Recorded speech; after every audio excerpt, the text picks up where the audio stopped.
오늘은 그녀는 평범한 삶을 비범하게 만들었다. 23페이지 상단 부분 살펴보겠습니다.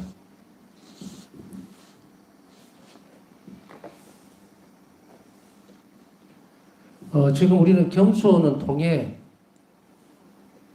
연결이 된다고 이야기를 했습니다. 자신이 저질렀던 일을 뉘우치는 것과 연결이 되기 때문에 이 자신의 한계점을 발견하지 않으면 자신이 무엇을 잘못했는지 모르겠죠. 그러니까 이것은 결국은 뭐냐면 자신의 비참함에 대한 인식이 필요하다는 이야기예요. 비참함에 대한 인식은 현실에 대한 어떤 그런 것이 아니고 하나님 앞에서 인간의 모습을 살펴보는 것에 있습니다. 그래서 인간적으로 살펴볼 때에 사회적으로 뭔가 비추어 봐서 비참하다는 그런 의미가 아니고 위대한 하느님, 절대적인 하느님 앞에 섰을 때 인간이 얼마나 보잘것없는가에 대한 인식이라는 이야기죠. 그러나 여기에서 하느님 앞에서의 비참함을 인식하는 것은 우리는 나락으로 떨어뜨리거나 혹은 삶에 대해서 포기하려고 하는 것이 아니고 그렇게 만드는 것은 아니에요. 절대 존재 앞에서의 인간의 비참함을 깨닫는다는 것은 분명히 엄청난 은총입니다. 왜냐하면 그 은총이 우리를 어디로 이끌어가는가. 우리가 그런 비참함에도 불구하고 절대적인 하나님께서 나를 어떻게 한다? 사랑하신다는 사실을 깨닫는 것하고 접촉점이 거기에 있어요. 자신의 비참함을 알지 못하면 하나님이 우리를 얼마나 사랑하는지 모릅니다. 우리는 경험에 대해서, 경험적으로 우리가 충분히 알 수 있잖아요. 뭐 쉽게 얘기하면 뭐라 그럴까요? 등 따시고 배부리면 아무 생각이 없어요. 자신의 만족감에 취해 있는 사람들은 아무것도, 주변에 아무것도 안 보입니다. 거의 동물적인 영역으로 떨어지죠. 우리가 뉴스라든지 이런 데 봐보면은 이상한 사람들 참 많죠. 근데 이상하다고 생각 안 하거든요. 본인 자신은. 자신은 물론 여기에서 뭐 다른 어떤 것으로 번질 필요는 없고, 보면은 우리가 갑질을 한다, 뭐 또 이상하게, 갑질이라는 것이 무슨 꼭 재벌이 뭐 하청업체에 대한 그런 갑질, 뭐 상관이 부하 직원에 대한 그런 것들뿐 아니고, 음식점에 가서 주인에게, 음식점주에게 횡패를 부르는 그것도 갑질이죠. 자기가 우월하다고 생각하는 것만큼 비참한, 인간적인 비참함이 없어요. 이런 비참함은 쓰레기 같은 거예요. 이런 것들은 아무 소용이 없어요. 그래서 여기 쓴 단어 중에 비참함은 겸손을 이끌어가고 통해를과 연결되는 이 비참함은 한마디로 아까 설명해 드렸듯이 절대적 하느님의 앞에 서 있는 벌레만도 못한 아주 미세한 존재인 인간. 그래, 그것에서 끝나버리면 인간은 또 어떤 자의식을 가집니까? 내가 막 벌레같이 아니면 쓸모없는 먼지 같은 그런 존재로 스스로 인정을 한다는 것은 우리가 사람 사이에서는 절대 인정 안 합니다. 그렇게 되어지는 단어가 아니죠. 왜냐하면 같은 인간이기 때문에. 그러나 하나님 앞에 섰을 때는 이것이 분명히 부각이 됩니다. 그래서 인간이 자신의 비참함을 안다는 것은 자신을 포기하거나 혹은 완전히 삶을 망쳐버리라고 하는 의미가 아니라 절대적 존재 앞에서의 하나님의 자신의 비참함을 볼 때에 그때 인간의 영혼은 무엇을 보게 되느냐? 이러함에도 불구하고 하나님 나를 사랑하신다는 거예요. 우리가 가끔씩 이런 부분들을 유추해 볼 수는 있겠죠. 나에게 나를 사랑해주고 나를 아껴주는 분이 누군가에 따라서 우리가 가지는 감사의 태도는 엄청나게 달라지죠. 저렇게 높은 분이 나를 이렇게, 이런 거. 쉽게 얘기하면은, 우리가 사극이나 뭐, TV에서 보면은, 하사품, 그 별거 뭐라고, 아무것도 아닌데, 의식, 임금이 주는 그 음식들, 공중에서 먹는 그 음식을 가지고 뭐, 호들갑을 떨고 난리를 나죠. 아주 영예로운 일이다라고 그 음식 하나 가지고도 그러는데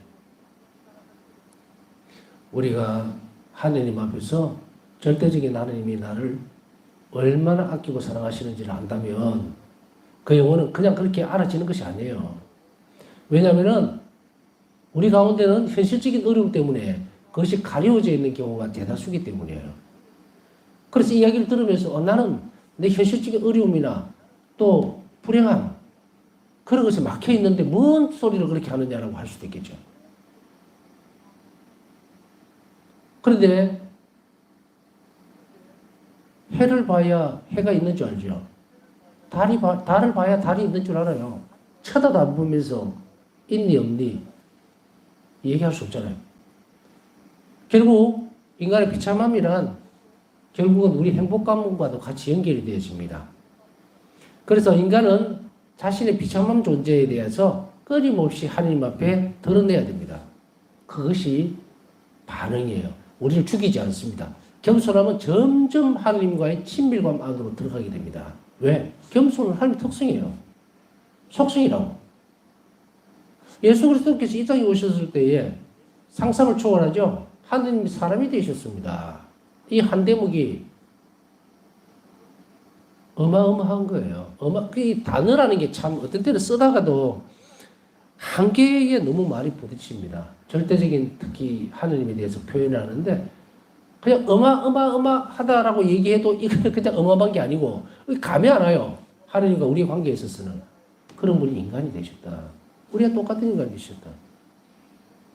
그것을 뭐라 표현합니까? 천상옥자에서 내려오셔서 이 땅에 TV에 보면은 그 거들먹거리는 양반들이라든지 이런 사람들, 그죠? 마차를 타고 내릴 때 어떻게 합니까? 발판도 갖다 놓고 흙도 한 번 못 밟게 뭔가를 또 깔죠?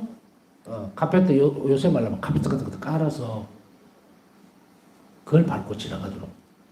옛날이니까 이제 천 같은 것도 쭉 깔죠, 그죠? 깔아가지고 왕이나 이런 사람들은 그걸 밟고 발에 아무것도 안 묻히려고 그러는데 이 땅에 하느님이 사람이 되시죠. 겸손함의 절정입니다. 겸손함의 절정이면서 숙명의 절정이에요. 왜? 아버지께서는 인간을 이 방식으로 구원하시기를 원하시기 때문에 성자께서는 거기에 절대적으로 숙명하신 거예요. 그 결과로 우리가 구원된 겁니다. 그러면 이 중간에 누가 있어요? 예수님 계시죠. 예수님의 희생 또 자비로움 이거는 절대적이에요. 그것이 어디에서 나왔을까? 그것은 아버지에 대한 의탁이라고 우리는 배워서 알고 있죠, 이제. 자, 이런 것들을 우리가 볼 때에 의탁이라고 하는 것도 겸손함과 그리고 통회가 없으면 내가 맡기지를 못합니다.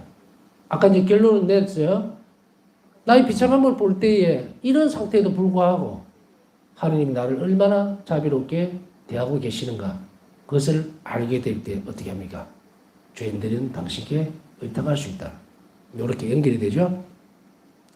그래서 통회는 끊임없이 자신이 이 통회는 아까 얘기했듯이 건드리면 하나님의 자비가 흘러들어온단 말이야. 하나님께서 나에게 얼마나 자비로운가를 아는 방식이 이 방식이야. 그래서 통회라고 하는 것이 막 가슴을 치고 하늘을 보면서 뭐 눈물 뚝뚝 흘리고 그런 게 아니고 1절에 설명해 드렸죠. 죄책감으로는 성사적 고해 성사에서 올바른 효과를 얻지 못한다. 죄의식이 있어야 돼요. 그래야만 죄를 다시 안 짓는다는. 여러분들이 이제 고해 성사에 대해서 배울 때도 우리가 통해, 정계, 그죠? 정계가 뭡니까? 고쳐먹는 거죠. 결심을 하는 거란 말이에요. 이것이 없이는 고해성 안에서 올바르게 용서를 받지 못합니다. 통해가 되지 않으니까. 그냥 아무 통해도 없는데 가서 그냥 죄를 지었습니다. 이렇게 하면 죄 용서해 주는 것 같죠. 사제들이 사제경 리올 때는요. 이 사람이 다시는 죄를 짓지 않으리라고 하는 그 결심을 믿어주는 거예요. 그렇기 때문에 이 부분에 있어서 하나님께서는 그렇게 이 사람이 입으로 그렇게 얘기를 해도 통해하고 있고 통해만으로 끝나는 것이 아니고 결심을 다시는 죄를 짓지 않겠다라고 하는 그 결심을 보고서 사제경을 외워주는데 속으로 입으로는 죄를 고백했고 속으로는 뭐 다음에 또 죄 지을 수 있어 뭐 그런 거지 사람이 그럴 수도 있지 뭐 이러면 그게 어떻게 됩니까? 죄 용서 못 받습니다. 여러분들 똑바로 알아들으세요. 고에서는 무슨 자판기 같이 집어넣으면 뭔가 나오는 그런 자판기가 아니에요. 사제들은 들어오는 그 신자들이 충분히 통회하고, 그 다음에 이것이 하나님 마음을 너무 아프게 했고, 그것까지도 바라지는 않아요. 이렇게 되기까지도 굉장히 많은 어려움이 있어요. 정말 하나님의 사랑을 깊이 체험하고 하나님 자비를 느끼는 사람이 되어야만 이 부분을 알지, 이 부분은 대부분 생략돼요. 그래서 전에도 한번 설명드렸듯이 고에서에서 돌아와서 실실 웃어가면서 과연 하느님 앞에서도 그럴까? 생각만 해도 끔찍합니다. 자신의 죄에 대해서 잘 몰라도 뭐 모르는 것도 그렇치고 와서 빈들빈들 웃으면서 뭐 타협을 하려고 그러고 뭐 그럴 수도 있지 않습니까? 라고 어디서 법정에서. 자, 여러분 중에는 아무도 그런 사람이 없으니까 그 이야기는 생략을 합시다. 자, 통해 얼마나 중요한지 아시겠죠? 고해송사하고도 연결을 지어봤습니다. 통해라고 하니까 그쪽으로 연결되니까. 그래서 그냥 들어가서 무의식 중에 아무 생각 없이 고백한다고 해서 죄에 대한 용서를 분명히 사정행을 통해서 해줍니다. 그러나 전제 조건이 그 사람이 다시 죄를 짓지 않으리라고 하는 것을 확실하게 하고 난 뒤에야 그 사정행이 올바르게 되는 거예요. 어떤 사람이 다음에 또 저 사람 내 때릴 겁니다. 싸움을 해가 들어와가지고 이 고해성 사람 뭐 여하튼 보라 그러니까 보는데요. 다음에 또 그런 일이 있으면 저 사람 진짜 때릴 겁니다. 이러면 해주겠습니까? 안 해줍니다. 그 사정행은 무효예요. 무효. 힘들지만 꼭 그렇게 하겠습니다라고 해야 돼요. 어떤 사람이 불륜 관계에 있는데 그 관계를 정말 책임지고 저는 딱 그렇게 물어보거든요. 그래 좋다. 너가 이까지 죄 지은 걸 안다. 네 오늘부터 하지 마라. 완전히 갈라서라고 했을 때 예라는 대답이 안 나오면 나가라 합니다. 뻔하잖아요. 사정행위 이어지면 또 나가서 또 불륜을 저지를 텐데 어떻게 죄를 용서해 주는 거야? 좀 안 됩니다. 그럼 전제 조건이 안 돼요. 힘써서 꼭 그렇게 하겠습니다라고 해야만 됩니다.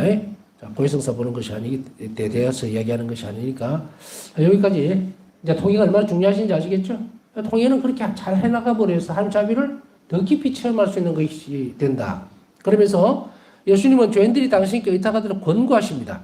나는 통해하는 영혼에게 자비 자체다. 일기 1739번이라고 말씀하셨어요. 의탁하도록 권고하시는 거예요. 통해하라. 그 영혼이. 그래서 통해라고 하는 것은 통해하는 영혼이라는 것을 잊지 마세요. 입으로 립 서비스 하는 거 아니거든요. 입으로 막 감칠맛 나게 죄를 고백하라고 있는 거 아니에요. 그것은 거짓 모고입니다.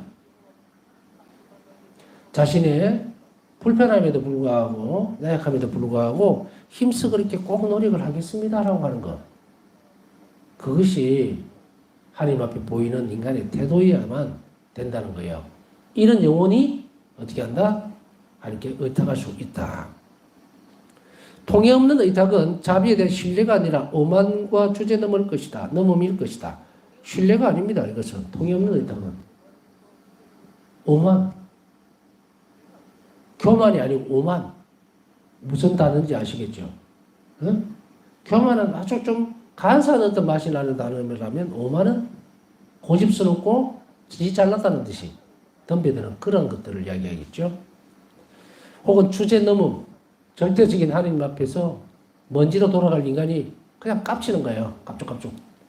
정말로 보기에 우리나라 단어는 보면은 굉장히 좀 어이성하라 그럽니까? 아주 감칠맛이 나요. 이런 단어들. 여러분들이 명절 끝에 졸릴 것 같으니까 제가 이런 단어들을 조금씩 씁니다. 낮은 아주 고급적인 단어를 쓴다고 좋은 건 아니고 이런 부분들을 가지고서 하나님 앞에 이렇게 놓여져 있다면 얼마나 우스운 일이 되겠는가. 정말 얼척이 없죠. 이 부분은. 의의가 없다. 그러나 통해 없는 의탁을 하는 사람들이 있는가. 통해도 하지 않으면서 예수님 저는 당신에게 의탁합니다 라고 했을 때 그 일에 대한 그 사람에 대한 판단은 오직 하느님만이 아시겠죠. 그 사람이 정말로 진실되게 그렇게 하는 것인지 아니면 하느님은 자비로우니까 당연히 내가 이런 것 점이야 받아들여 주시겠지라고 하는 이런 것들이 주제넘음이죠. 이런 맥락에서 생각해 보면 의탁은 루지 신부에 했던 것처럼 특성들 중에 가장 어려운 것입니다. 루지 신부는 그렇습니다. 놀랄 수도 있겠지만 가장 어려운 것은 믿음도 아니고 하느님과 이웃에 대한 사랑도 아닙니다. 그리스도인의 의탁이 가장 어려운 특성입니다. 특성들의 총체적인 합의, 총합입니다. 믿음도 바닥에 한 가닥이 있어야 되고요. 하느님과 이웃에 대한 사랑도 같이 갑니다. 그러나 어떻습니까? 의탁은 총체적인 거죠. 의탁은 특성들의 태도들이 합쳐서 만들어진 거예요. 가는 신망의 삼덕, 여러분들 계속 들어왔죠? 신망의 삼덕, 통해, 겸손, 이런 것들이 합쳐져서, 그리고 도덕적인 특성들, 그것이 어우러져서 드러나는 게 의탁의 태도니까 그리스도인의 가장 어려운 특성이라고 얘기할 수밖에 없습니다. 그러나 이것에 대해서 너무 그렇게, 그러면 나는 못하는 거 아니야 하실 것은 없다. 특성들은 연결되기 때문에 여러분들이 매일의 시간들 속에서 그것을 잘 살펴볼 필요가 있습니다. 그래서 여러분들이 주변에서 이번에 이제 그 구정 지나고 나면 항상 집안에 분절이 많이 일어납니다. 성사 보러 많이 오죠. 제가 본당 신부할 때 명절 끝에 꼭 고해 성사를 주르면 주일날, 명절 뒤에 다가오는 주일날 신자들이 굉장히 성사를 많이 보는데 대부분이 원인이 뭡니까? 불화입니다. 불화.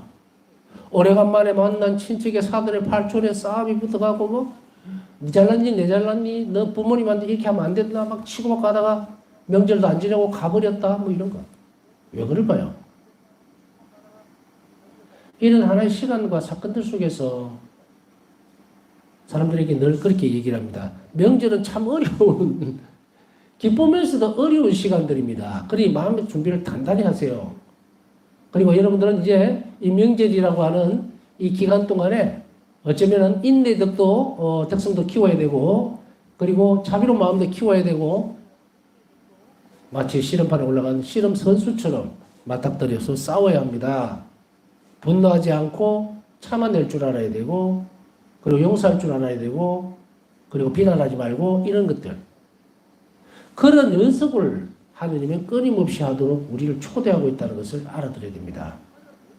왜 이렇게 복잡해 내 삶은 나는 왜 이렇게 굉장히 맨날 이런 일들 때문에 부딪히나 그렇게 하지 말고 그 부딪히는 시간들을 통해서 하느님이 나에게 여러 가지 특성 중에 특징적인 것들을 자꾸 연습을 시킵니다. 제가 볼 때는 명절은 인내의 덕을 키우는 시간 그리고 화해의 시간이 아닌가 용서하는 시간이 아닌가라는 생각이 듭니다. 평상시에 이렇게 뭉쳐놨던 뭐 신웅, 올케, 뭐 사돈의 팔촌 뭐 이렇게 뭉쳐놨던 게 만나갖고 터져나가는 그런 시간 그렇게 되지 않으려면 온유하고 자비로운 마음으로 그 시간을 그리고 그 상대를 대할 수 있다면 좀 번잡스럽기는 하지만 그 시간을 지낸 영혼 안에는 좋은 선물이 남아있을 것이다 라는 겁니다. 그래서 매번의 시간들이라든지 환경 그리고 매일 날짜들을 매일매일의 삶을 이렇게 우리 특성을 키워나갈 수 있는 시간으로 하나님 허락하고 있다는 것을 살펴본다면 매일의 삶이 달라지게 되죠. 달라져야 합니다. 그래서 그리스도인의 삶은 힘들지만 보람이 있는 게 아니에요. 힘들지만 가장 진실한 삶을 선택하도록 만듭니다. 진실한 삶은 뭡니까? 자, 가짜로 사는 삶도 있을까라고 했을 때에 그 삶이 어떤 한 사람의 인생이 하느님을 알지 못하고 영원한 생명을 지향하지 않는다면 이거는 사는 삶이 아니에요. 아무리 많은 재산을 모으고 아무리 착한 일을 많이 했다 하더라도 그 사람의 삶은 뭐다? 가치 없는 삶이라고 규정을 짓는다면 진실된 삶이라는 것은 뭡니까? 우리가 이 땅에 매일의 삶의 시간들을 영원성에 두고 있을 때 그때 나는 진실된 삶을 사는 거예요. 참된 내 자신으로 살아갈 수 있다. 뭐 가짜의 나다 그런 의미는 아닙니다. 불교에서 말하는 그런 의미가 아니고 가치 없는 삶이라고 하는 거예요. 가치 없는 삶. 영원한 삶을 지향하지 못할 때는 전부 가치가 없어요. 사랑에 기반을 두지 않는 삶이라면. 그런데 우리는 무엇을 지금 가르치고 또 듣고 합니까? 진실된 삶이라는 것은 가치 있는 삶을 이야기하는 건데 그 가치 있는 삶은 매일매일을 이런 시선으로 보게 될 때 그때 내 삶은 거짓이 아닌 거예요. 하나님 앞에 참된 것으로 드러난다. 그래서 이것을 삶으로 살아내는 것이기 때문에 이 의탁의 특성이라는 것이, 태도라는 것이 가장 어려운 특성입니다. 이러한 의탁의 태도는 하나님의 사랑에 대해 인간이 응답할 수 있는 가장 합당한 방법인 동시에, 첫째, 인간이 하나님의 사랑에 응답할 수 있는 가장 합당한 방법입니다. 의탁하는 것. 이렇게 하나님을 사랑합니다. 저렇게 하나님을 사랑합니다라고 얘기할 필요 없어요. 그 사람이 의탁하면 돼요. 그 사람이 의탁하는 사람이라면 그 사람이 하나님 저는 당신을 사랑합니다라고 했을 때 진실된 사람이에요. 진리 안에 사는 사람이다. 그런데 의탁하지 않는 사람이 입으로 떠들고 어느 곳에서 나는 하나님을 사랑합니다. 뭐 할렐루야 100번 해봤자 뭐다? 거짓된 사람이야.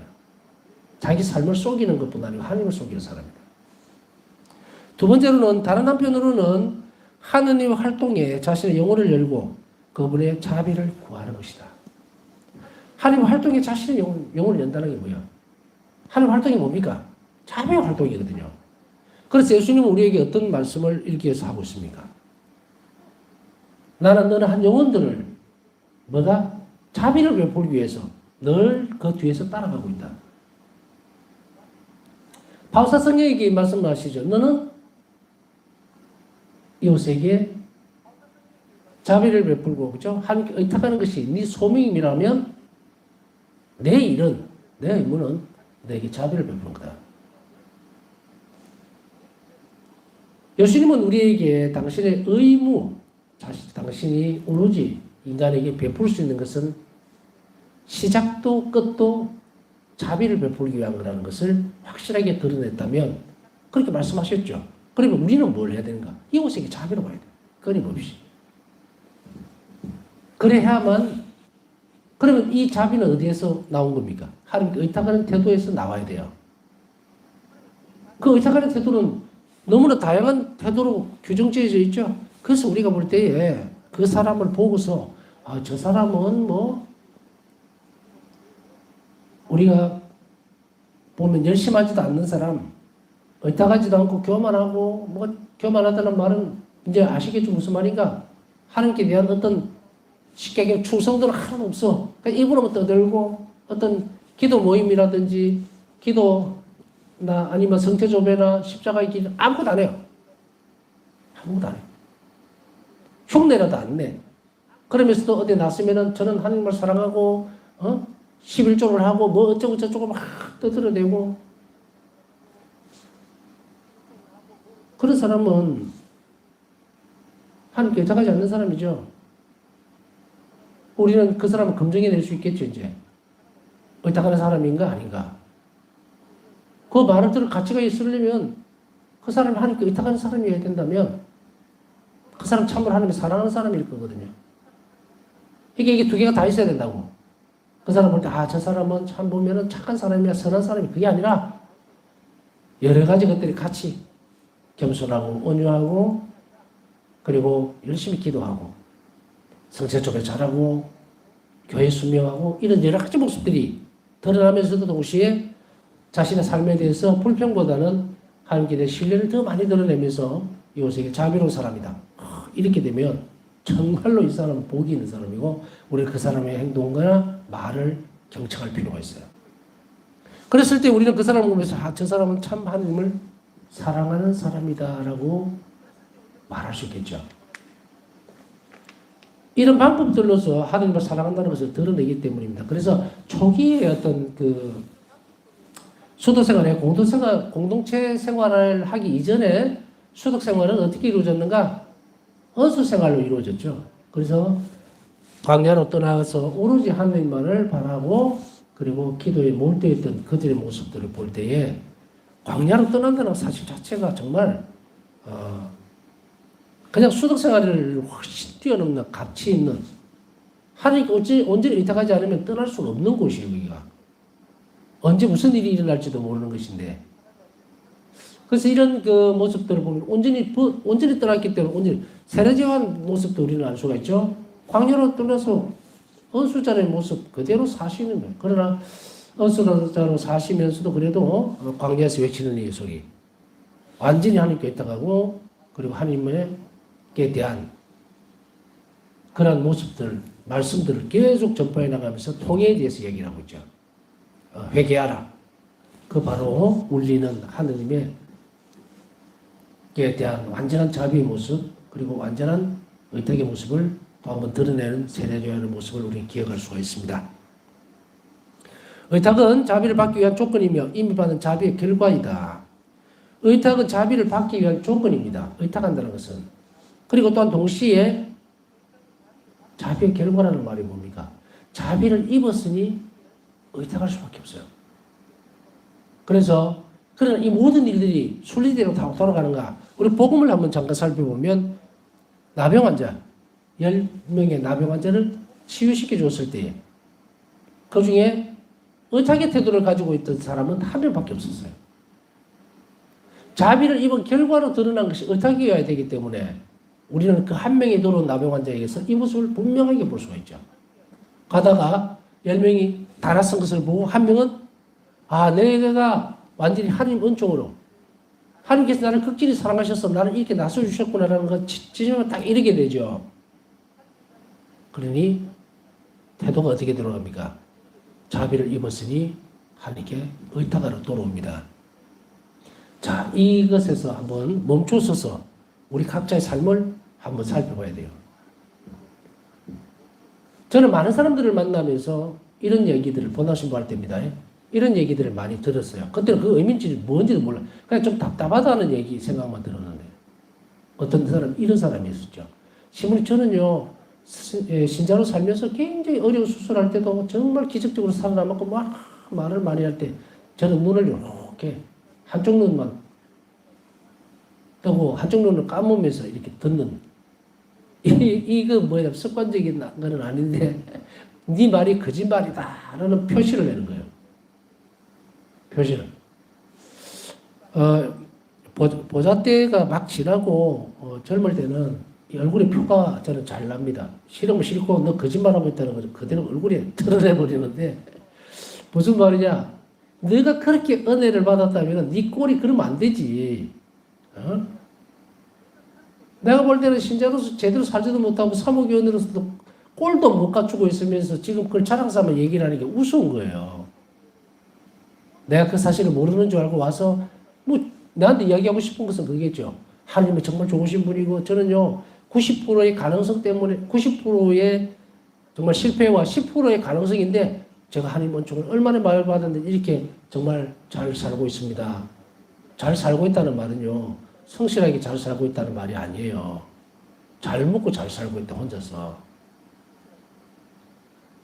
그러면서도 맨날 꿀같게 쳐다보면은 그렇고 그런 직장생활 하면서도 하는 꼴이 그냥 분탕질을 치고 있는데 알고 있는데도 손을 대기가 싫은 거예요. 그냥 그렇게 느껴지죠. 참 불쌍한 인간이구나. 말을 그렇게 하는데도 네가 입으로는 그렇게 하나님께 은혜를 많이 받았다고 얘기하면서도 드러나는 현실적인 생활은 탕자와 똑같이 살고 있다. 그거보다 더 못하게 살고 있으니 입이라도 좀 안 열었으면 좋겠는데 그런 생각이 들었을 때가 있는데 지금 아마 30년이 훌쩍 지난 전의 이야기인데 지금 같으면 다른 식으로 이야기를 제가 해줄 수 있었을 건데 그때는 그러지를 못했던 것 같아요. 여튼 하나님 활동에 자신의 영혼을 연다는 것은 여러분들이나 저나 끊임없이 잘 살펴봐야 됩니다. 내가 자비를 입은 만큼 한 자비를 우리는 어떻게 됩니까? 청해야 되고 또 동시에 전해야 되죠. 내가 자비를 입었으니까 10명의 그 나병 환자 중에 돌아온 한 명에게 예수님이 원하셨던 것은 그거거든요. 이제 네가 하나님 자비를 입었고 의탁하기 위해서 돌아왔으니까 너는 어떻게 해야 된다? 이제 세상 밖에서 자비로운 사람이 되어라. 이렇게 요구하셨다는 거예요. 그것이 자비를 입은 사람의 태도입니다. 그러므로 의탁은 하나님의 자비에 대한 신심을 따르려는 모든 신자들과 사도들의 태도에서 중요한 특성이 됩니다. 그렇죠? 사도들의 태도에서 아주 중요한 특성이 되는데 이 사도들이란 12사도뿐 아니고 파수님의 지원자들, 회원들에게도 분명히 하나님 자비의 사도에게도 이것은 똑같이 적용이 된다. 누구보다도 다른 사람보다 의탁과 자비에서 이 특성에서 뛰어나야 한다. 뛰어나야 된다. 다른 사람과 같은 수준이라면 안 된다는 이야기예요. 사도적 특성이라고 하는 것이. 내가 한 자비의 사도로 살아가려면 이 특성에서 뛰어나야 되기 때문에 이런 일들을 끊임없이 배우고 익히고 묵상하고 그리고 사람들에게 자비로워야 되고 관상생활로 넘어가는 이 활동들을 계속해서 해나가야 된다. 그래서 다른 사람들과 영원히 구별되어야 됩니다. 중요한 특성이죠. 또한 의탁은 신약 성경의 정신을 본질적으로 반영하는 태도이기도 합니다. 의탁은 신약의 정신을 신약 성경의 전체적인 핵심적인 요소가 이 부분입니다. 의탁은. 그렇기 때문에 예수님께서 본질적으로 드러내 주셨던 것은 무엇일까? 우리 사순시기로 이제 내일부터 들어가죠. 그 절정의 말씀은, 의탁의 절정은 아버지 제 영혼을 아버지 손에 맡기나이다 해서 의탁의 절정에 이르는 거예요. 내 목숨을 맡긴다는 것만큼 의탁의 끝은 없습니다. 그것은 무한한 신뢰를 포함할 때. 도대체가 우리가 세상 속에서 누구에게 내 목숨을 맡기겠어요? 하느님 이외에 아무도 없습니다. 물론 때때로 우리가 병이 이제 어떤 심각한 병이 일어났을 때 그때 의사들이 이게 아이고 선생님 제 병을 꼭 좀 나서 주십시오 하지만 그 의사에게 의탁을 합니까? 초월적인 존재가 아닌데 부탁은 할 수 있어요. 그러나 그 의사 손을 통해서 나를 나서 줄 수 있으리라고 하는 것은 어디에 있습니까? 하느님께 달려있는 거예요. 그러니까 하느님께 의탁하는 것이 그 사람에게 대한 것은 신뢰입니다. 이 사람이 나를 좀 나서줬으면 좋겠다라는 거죠. 신약 성경에서 분명하게 드러난 가장 중심적 핵심이 바로 이것입니다. 그래서 신약 성경의 정신을 본질적으로 드러내는 것은 의탁하는 태도이기 때문에 우리는 복음 산도뿐 아니고 성경 전체를 우리 삶으로 반드시 드러내야 될 사람들이 누구다? 그리스도인이에요. 그렇다면 우리는 어떻게 됩니까? 의탁하는 사람이어야 됩니다. 하나님께 무한히 의탁하고 이웃에게 자비로운 사람일 것. 다 이렇게 신약성의 본질이 다 드러나죠. 우리는 이 부분을 끊임없이 연습하고 그리고 묵상하고 실천하도록 노력을 해야 합니다. 남은 시간 묵상하면서 오늘 기도 부탁하신 분들 묵상 중에 함께 기억해 주시기 바랍니다.